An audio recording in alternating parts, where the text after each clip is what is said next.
welcome to Letters from Camp.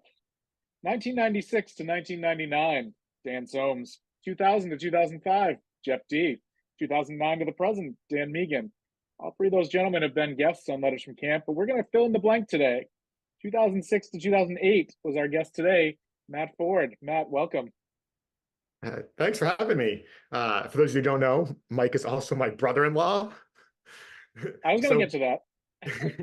we get to spend a lot of time together. It's great. It's the gift that keeps on giving. All right, Matt. So we like to, with our guests, start just with your camp story. When did you first come? What were your camper years? Where did you work? All that type of stuff. So kind of give us the rundown. Sure. So I'm from Townsend originally. I grew up in 10 Townsend, and my first year at camp was 1992. I believe I was in King Philip, and then I was a 6-year camper, which is pretty unusual. I think it's more common now than it was back then. A lot of times, scouts and kids who camp that long eventually cross over to be staff members or CITs, or they, especially when they get to high school, they start doing other things and activities in summers. They don't really come to camp. But I mean, even if you attend camp now, most of our campers are like 11 to 14-ish. With venture cruises, some stuff, I think that's been improved a lot recently, but still it skews young. But I loved camp. I mean, as a camper, I loved everything about it. And that's why I went for 6 years in a row. After those 6 years, I signed up for staff. I was going to be the summer I was 17, and 6 years was good. And I loved camp, so I signed up, and they put me in the kitchen. So me, Danny, Jeff D, all before becoming camp directors, did a tour in the kitchen. And I highly recommend it for anyone who wants to be involved in camp or work in camp, because obviously everyone knows how important the food is. And if the food's not good or hot or enough of it, people aren't happy, staff aren't happy. It also kind of early in your staff career allows you to see the entire camp and not just the skits and the songs and the fun and the program areas, which are obviously all really important. But it allows you to see that, camp is actually supported by a back end that it requires a lot of work, and your hours are different. You get up earlier than most people. Sometimes you stay up later. You're cleaning dishes. It's dirty. And some summer nights in the kitchen, it is 100 degrees all the time. But, I liked it. I liked thinking about the logistics of it, how to make it efficient. And so I did an entire summer in the kitchen. The year after that, I went to archery in 1998, and I was the archery director. Like a lot of our archery directors, it's kind of an intro level area director. It's, you have some leadership responsibility, but you don't really have usually more than one staff member, maybe a CIT. And they train you on how to do it. So it doesn't really require any experience before you become the archery director. The year after that, I went to Scoutcraft, which is something I've always loved, knots, cooking, things like that. And that was in the old Scoutcraft. That was still when it was where Lower Iroquois is now. That's where Scoutcraft was. And I did a year in Scoutcraft. And then in 2000, I was brought into the administration, and I was kind of like a floater, assistant CIT director, random, help. The way that job turned out to be was I became the person who filled in a lot when people went on vacations, when they went on trips, who went to NOACs, who went to jamborees, when people made poor decisions and had to leave early. And the neat thing about that, because I had that job for about 2 years, was I pretty much got to work in every single program area. I was the nature director at one point. I was the Donnell Stewart at one point.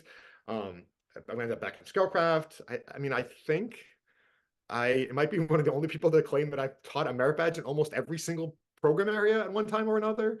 The only one I'm not sure on is waterfront. I definitely did like the Brown Sea part of waterfront, those skills when I had to cover for different people, but I don't think I've ever taught a merit badge at waterfront, but definitely in every other area.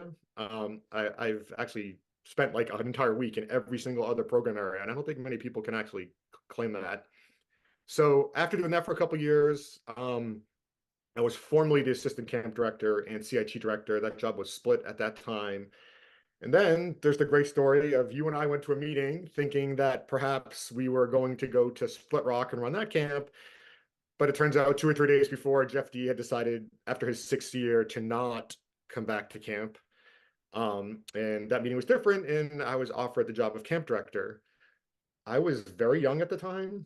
This is 2000, summer of 2006. So that meeting would have been in the fall of 2005. I was 24. And I was a little nervous and reluctant about it, frankly, because a lot of the camp directors are usually older, a little more experienced. But Tim Burgoyne actually talked me into it. He said I should go for it. He's like, "Don't be a wimp, go for it." And I said, "All right, I won't be a wimp. I'll go for it." And I I took the job as camp director in the fall of 2005, and then I did 3 years of camp director, six, seven, and eight. And my camp story still goes. I left after 2008, and the story behind that is basically because I was camp director at so young. Um, and the job is tough. It involves a lot of work in the off season, a lot of responding to emails, a lot of dealing with all the legal stuff and the permits and the paperwork. And even though it's intense in the 8, 9 weeks in the summer, it was wearing on me. Like, I'm just being honest. Like, I wanted a life that wasn't camp year round, 365 days a year. And so I decided that it wasn't good for me to keep doing it, that it was consuming me, that it was, I really wanted, in order for me to believe, to do it well, it was just, it was a lot, it was a lot. So I stepped down as camp director in '08, and started doing other things. And then in 16, my Melissa, your sister, and my wife, we both went back to camp, and she worked at Split Rock, and became the climbing director, and I was the climbing director in 16, 17, and 18. And that was really neat experience because I was much older. I was in my 30s, and obviously most camp staff is in their teens and early 20s. Um, and it was really neat to be a little more mature, a little more assured of myself, and obviously with my years of experience, like knowing everything about camp, to kind of just go back into the program, to work in a small area, to work with the staff, to teach skills again. Um, and I did that for 3 years, and then that was the last year I officially worked at camp. But still, from time to time, because I'm a teacher and have the summers off, when they need someone to fill in or they're short of body, I end up getting a phone call and harangued, which I think happens to you sometimes too, into doing things that camp needs during the summer. But that is, yeah, I mean, camp is almost always fully staffed. So that's just if things don't quite work out right. Yeah. You said a couple things I want to go back to in there. So first, when you said you started in the kitchen, I think a lot of people don't realize it, but like that is one of the major factors. I think that would be the first thing troops would look at if they're considering other camps. I think you'd be one of the first signs of like, oh, we got to look somewhere else. And so food is so important and maybe gets overlooked. Oh, I mean, absolutely. To me, it's the entire logistical back end of camp. Food is just the most obvious, but it's the budgeting and the logistics, and is check-in smooth, and is the nurse and the med forms organized, and it's the not exciting fun part of camp. I mean, especially the junior staff and the campers and basically everyone under 20, they go to camp because it's fun, because it's outdoors, because the property is beautiful. But there's a lot of it that is not that you have to, the ranger job, fixing broken pipes, unclogging toilets, make sure the water's tested and that it's clean.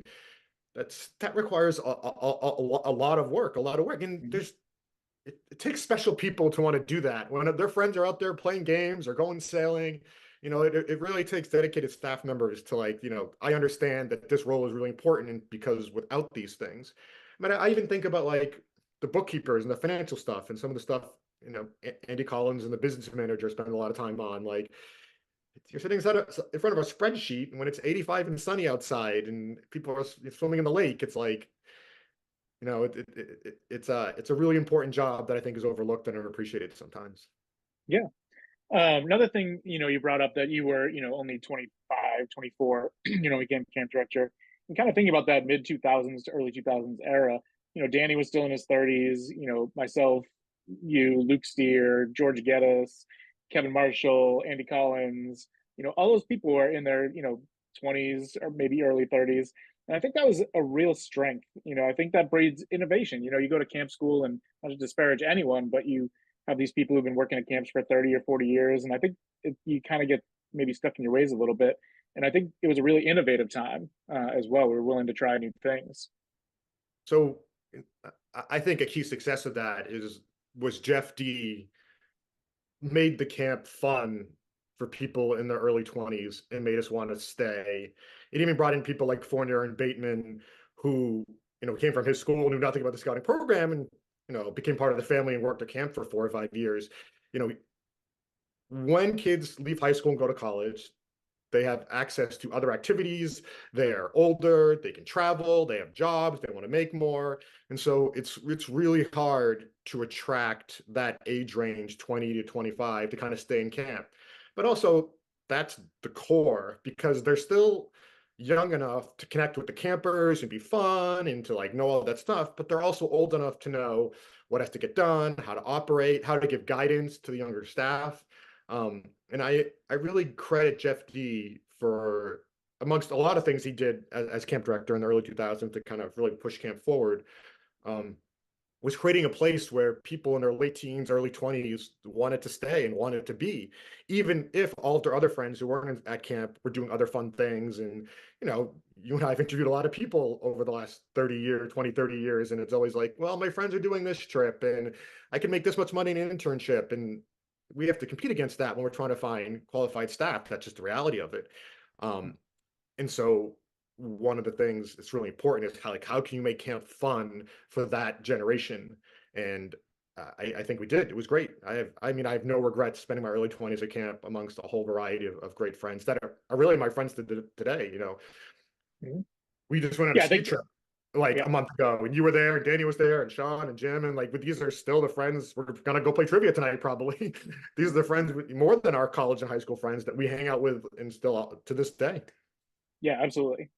So in my opinion, one of your strengths as a camp director and area director was the connections you were able to make with other staff members, especially like younger staff. And I think you really took on maybe a mentor role for a lot of people, or just I think those connections were really important to you. Was that something you did intentionally? I mean, it definitely was, and I was thinking, reflecting on that question, and I think one of the ways I interact with younger staff differently is that I really believe in teaching. I mean, I am a teacher. I'm a chemistry teacher. I've taught for 20 years. But I think something that's missed when you not work with campers, but when you work with younger staff members and CITs, and the intermediate like staff, like 18, 19-year-olds, 20-year-olds, like, why doesn't this kid know how to do X? Like, why aren't they teaching this merit badge well? And why aren't they giving guidance well? And why aren't they picking up the trash? Or why, like, and it's because they actually don't know. Like, you can't blame them for being 15, 16, or 17. Like, they just don't have enough practice yet. Like, why can't this person be loud enough when they give announcements in the dining hall? Or why can't they lead songs well? And we have to teach them. That is literally the job. It is our job as older administrators, again, in that 20 to 25 range and then older, to teach these kids those skills. If you're a 19-year-old area director, how do you appropriately discipline a staff member that's not doing their job or showing up late, that is both productive and not demeaning, which is hard for even the most like advanced older bosses. How one of the neat things I always loved about the climbing tower is it's a neat balance between tangible skills. Like, you have to know the knots, you have to know how to clip things in, you have to know how to inspect the ropes.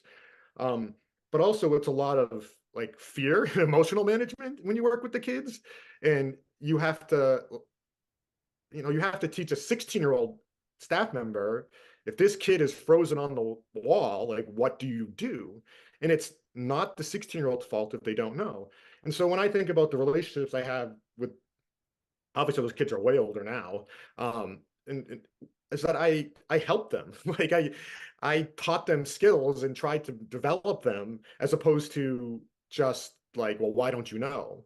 And so that's something I really like about camp in general, is that it's a place to learn things, and it's a place to learn things that you've never done before. I talked about how when I was on staff, I had the benefit of working in a variety of different areas, but also I've had the opportunity in the 30 years, even as camp director, to learn a variety of different skills: how to be a public speaker, how to sail a boat, how to tie certain knots. And I am not excellent at any of those things necessarily, but how to identify plants, how to handle a shotgun or a rifle. I have this baseline of skills um, that I would have learned anywhere else, and that's been really beneficial for me for like my entire life. Yeah, absolutely. What are the best and worst parts about being camp director? Um, I mean, the best parts was seeing it work.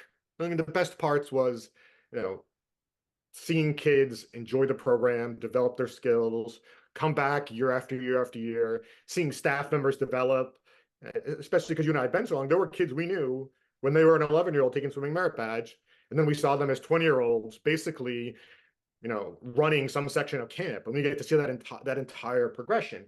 And I mean, that's kind of special about the scouting program in general. Is like you get to see the kids grow and develop for that entire thing. The the worst parts are kind of what I already mentioned, all the minutia, all the stuff in the off season.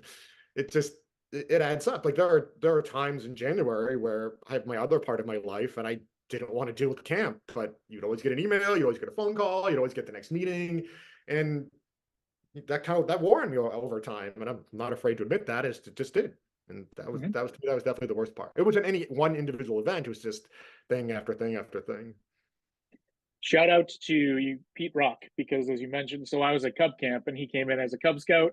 I was at Cub Camp when he was there. Then when I went to Winnoxid, he was a Boy Scout. I saw him as a camper, then a staff member, then a senior staff member. His scouting career kind of lined up perfectly with mine. So I saw him go from probably like 7 years old to 21 years old. So shout out Pete Rock because you that lined up well with my career. All right, we're gonna move into the lightning round. So first off, what is your favorite camp song? I mean, it used to be Gary Owen, but I'm not sure we can do that song anymore. but that's that's definitely the answer. Okay. Yeah, I don't know whether they do that or not. It might be problematic. But how about skits? Favorite skit. I liked you. When Ox at Stafford done well, it's like a song and a skit because I mean, that's one of the neat things about the way we do campfires and things. Very few songs are just songs. They also have actions and props, and that was something the current camp director he was huge on. Like you have props, have things. This can't just be a song. That one when uh, Jeff D used to do the princess.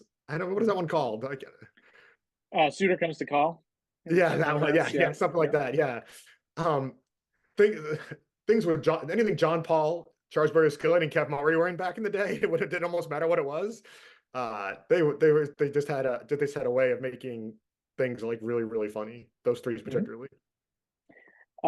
Favorite camp meal? Favorite camp meal. Yeah, as much as you want to say it's probably not the meatloaf, Okay. but uh, I people don't like it, but I always like the Hunter's chicken. I always like the mushroom gravy sauce. I love mushrooms. I love that earthiness. So I mean, I would say the lunches are better than the dinners, like the quick chick and the chicken pat, like in nowadays to make your own tacos. I would say lunches are better than dinners overall. Favorite place in camp? Favorite place in camp. There are a couple depending on my mood. Uh, but the one single place is probably the porch of the director's cabin. I mean, obviously, it's not a place a lot of younger people get to be, and people don't go camp in the off season have ever been. But that camp has, especially in the off season when the leaves are gone, a beautiful view, beautiful breeze. There's a great couch out there for napping and sleeping. There has been for almost 20 years now. If you ask me to pick one place, I would say there. But of course, there are a lot of great places at camp. And when you were coming up, you said you were a camper for 6 years. Was there any staff members you particularly looked up to or gravitated towards in that time? Strangely enough, the staff member I remember particularly is Todd Penicali. He was my swimming instructor my first or second year, and I thought he was great. It turns out I may have been wrong based on what some of his friends say about him. Jokingly, we all love Todd. He was it was him. Okay, great. Any kind of final thoughts or any closing remarks? I mean, camp's been I'm 43, 42 years old. I'll be 43 next week, and I've been going to camp for over 30 years. It's a major part of my life, and it's been a great place for me to grow and develop as a person. And I hope in the almost 20 years I've worked, they're all added together in different bits and pieces that I've been able to help provide that opportunity for others. Excellent. Well, thank you for joining us, Matt. And to all our viewers, please tune in each and every month for our episode of Letters from Camp. Thanks very much, Matt. Thank you.